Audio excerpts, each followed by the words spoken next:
Hi everyone. One of those classic job interview questions we get asked is, where do you see yourself in 5 years' time?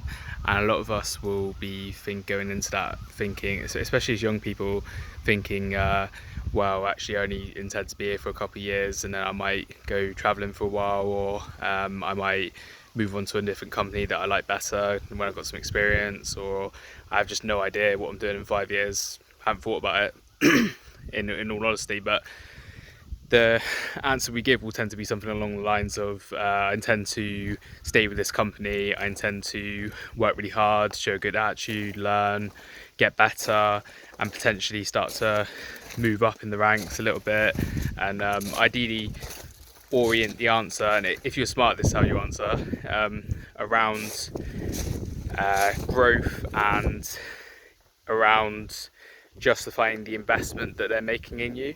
Because in a lot of cases, especially as a graduate or someone young or new to the work environment or new to the field, you're asking them to put up front an investment in you, so they need to take a chance on you. You're there to convince them.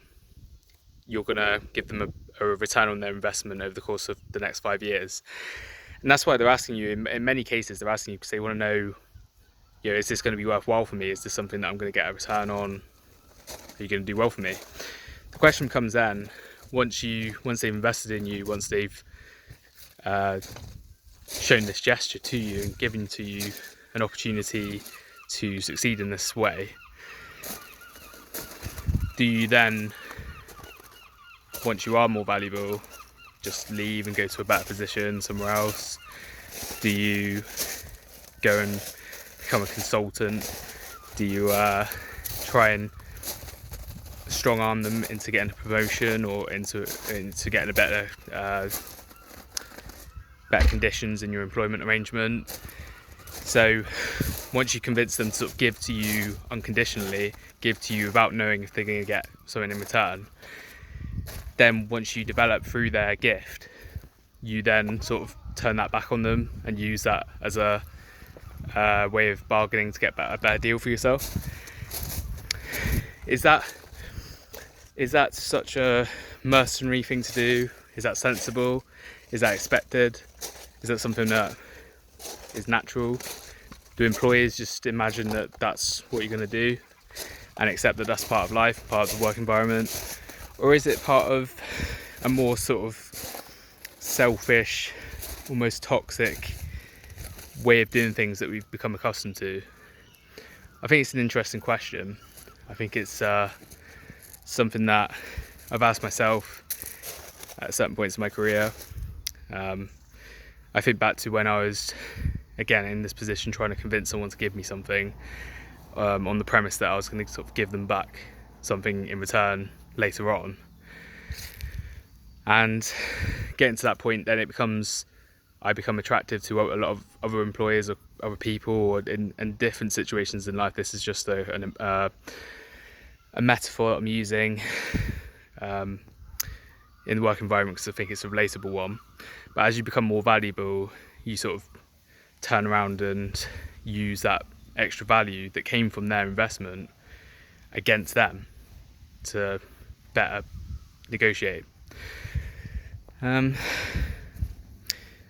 think it's something that you have to do, but you have to consider it on a case-by-case basis. If they've genuinely been good to you, there is a case to say, well, loyalty means something, and a long-term relationship is more valuable than just keep flitting between different employers and different relationships, or whatever the sort of situation is we're talking about here. It can be valuable to build something more long-term. Whereas if you feel that that's not the case, maybe you're not so satisfied with how things have gone, or it might just be a case that, hey, like, you're going to move to a different country or something like that, it's completely unavoidable. You didn't know that when you took on the agreement. You weren't aware that these conditions would change. Then it's more acceptable. But I still think that trying to retain a relationship with that person who you already have one with if at all possible, is the desirable option.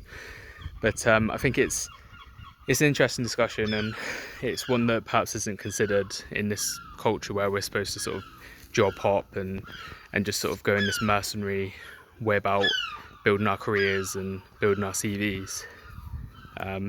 Is there value in just sticking with what you've been doing and kind of relying on the growth of the business more naturally opening up opportunities, so as you add value to them, so they can add value to you, and you build this symbiotic relationship, as opposed to this sort of selfish, mercenary way of going about things? I think it depends on the case, but I think it's something to consider, especially if you're a graduate, you're a young person going into a new career. Think about keeping an eye on your employer, keep an eye on how they're treating you, how they're adding to this relationship, the degree to which you feel there is a relationship and a dialogue, as opposed to them just being an employee and they need you to do a job, and so maybe you'd be more mercenary about it. Something to consider. Hope it gives you some food for thought, and I'll see you soon. Thanks.